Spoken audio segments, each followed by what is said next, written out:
Hi, do you know what qualifications do companies look for? If you don't, and make sure that you hit the subscription button and like our video. Companies do look for certain qualifications on your CV when you arrive to interview. So let's see what qualifications do they look for. Okay, number one, companies look for people who are good at working on their own. So what does this mean? Self-motivated, self-driven, proactive, self-starters. So repeat again, companies look for people who are good at working on their own. Number two, people who can work in a planned way. What does this mean? People who are organized, people who are planned and methodical, and who are systematic. The third one, companies look for people who are computer literate. What does it mean? Good at working with computers. People know how to work with computers. Good with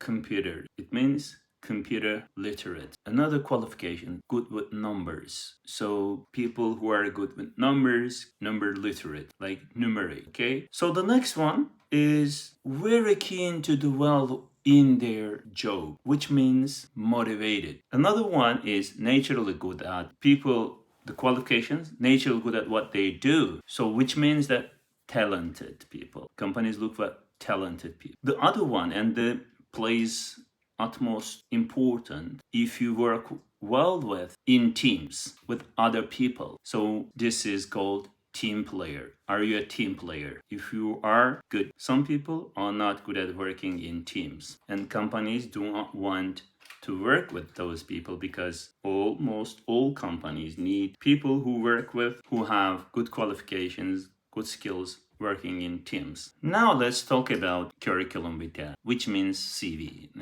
shortly CV. After having these qualifications, you need to have written, you need to write your CV very well. Today we are not going to talk about how to write CV, maybe another day, another time. We're going to talk about how to write your CV. But today we are going to talk about what other major things you need to know about when an advertisement, there is a vacancy, you need to apply.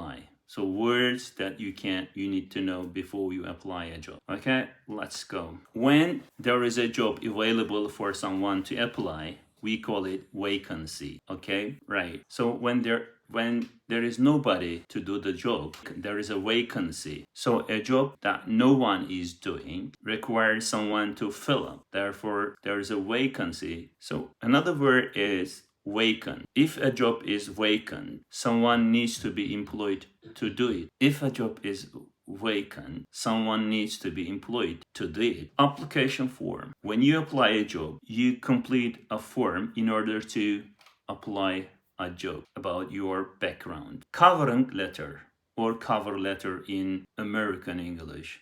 In covering letter, you explain why you want this job, why you need this job, or why you are a good candidate about this position, this vacant. Is that clear? Okay. So tell them why you are the right person to be employed for the position, for the vacancy in your cover letter or covering letter in British English. When you apply a job, you are a candidate and you will become a candidate if your qualifications are good enough to be in shortlisted. What is applicant? If you formally request a job, you are an applicant then. What are qualifications? So much talk. We spoke in the previous video. Qualification. The education you have had, the skills you have had, like language skills, language qualifications, actually the diplomas you have earned, universities you graduate, diplomas you have earned, studies you have finished, and language qualifications like IELTS,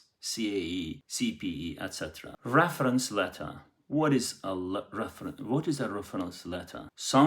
When someone who knows you writes about you to recommend you to a company, and usually this is enclosed reference. You don't know what is written in that reference letter. So someone who gives his reference or her reference letter knows you a lot and gives his opinion or her opinion about you to be employed or usually to be employed. Shortlist. Finally, we arrived to shortlist. We came to shortlist.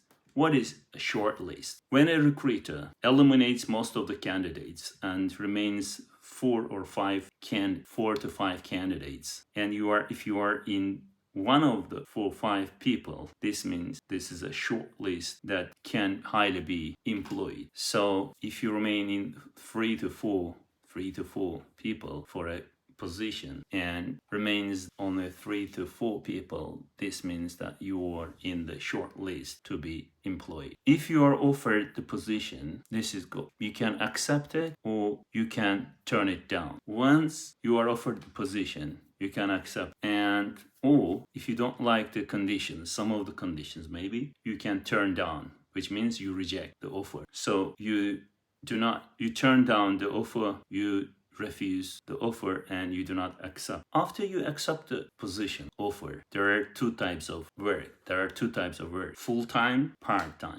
When you work at regular hours from 9 to 5 p.m.